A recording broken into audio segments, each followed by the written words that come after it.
perpetually advancing adventures in my kitchen. This is where I film, so it seems to be what I talk about a lot. It's the other thing that comes immediately to mind when I film is that I got a haircut. Because, primarily, I got paid yesterday, and I used that paycheck to buy, an electric shaver. I used it to cut my hair, and my beard to the same length, which is a quarter inch, which should probably put the eighth-inch guard again and go on my beard and make my beard an eighth, and my head a quarter. Maybe. Or, maybe I'll just keep my beard at a quarter, and as my head goes out to more than a quarter, it'll look more normal. But the other thing that happened when I got paid is that I bought a bunch of stuff for my kitchen. Those pots were not new. But let's see, that spaghetti's new, the vinegar's new, that sugar's new. I bought supplies sufficient to make cookies, which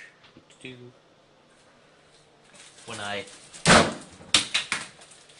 disregard that, I made cookies in a cookie sheet, and then I wound up with just a solid cookie sheet worth of cookie material.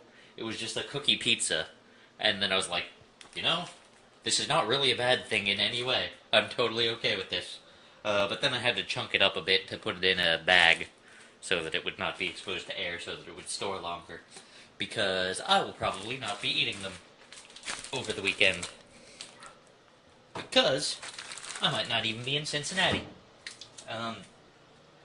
We didn't record a Nerd Talk this week because Pixie has been in California for 2 weeks, and she will be getting back to the Midwest.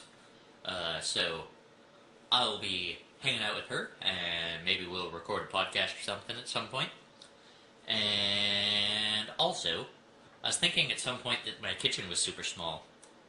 This was a segue. This was a segue into a totally unrelated topic that I did using also, which is not the right way to connect those. But, whatever. I was thinking that my kitchen was kind of small at some point, at least in terms of storage capacity. I was like,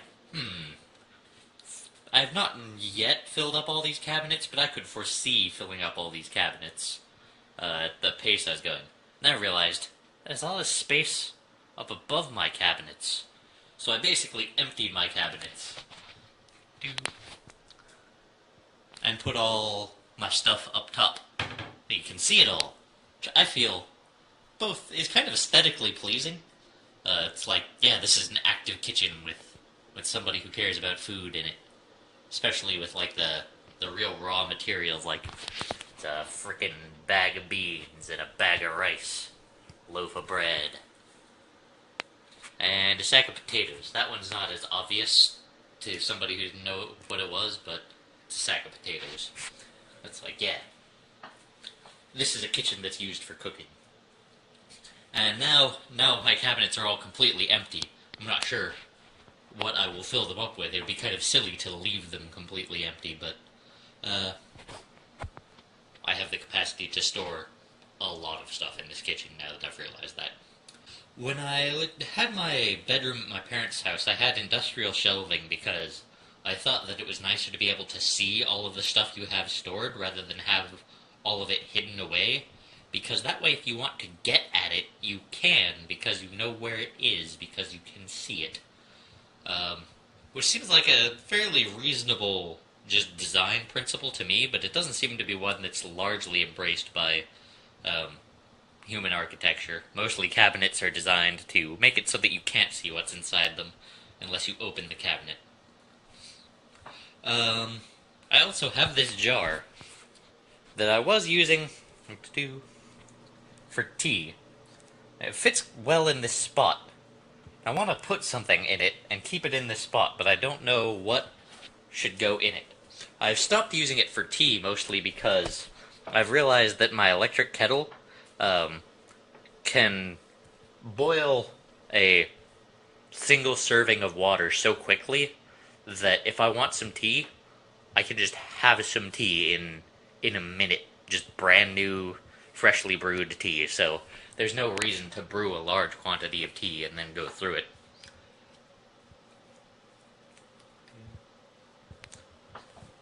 Also, have I mentioned this before? I got a kitchen table. Yay, kitchen table.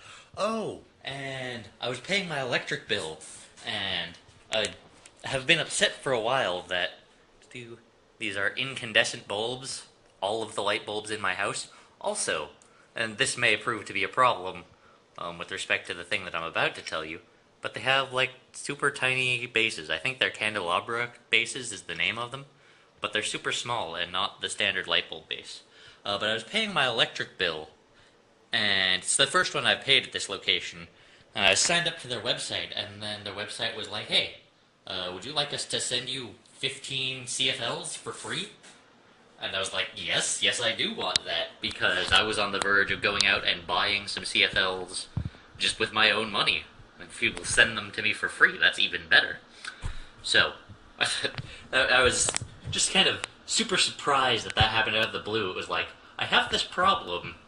It's very rare that you have problems, and you're like, whatever, I'll deal with that problem later, and I'll do something unrelated right now. And then just the solution to your other problem just falls in your lap with zero effort. And it's like, hey, you want us to just mail you this free stuff that you actually need? Yes, I do want that.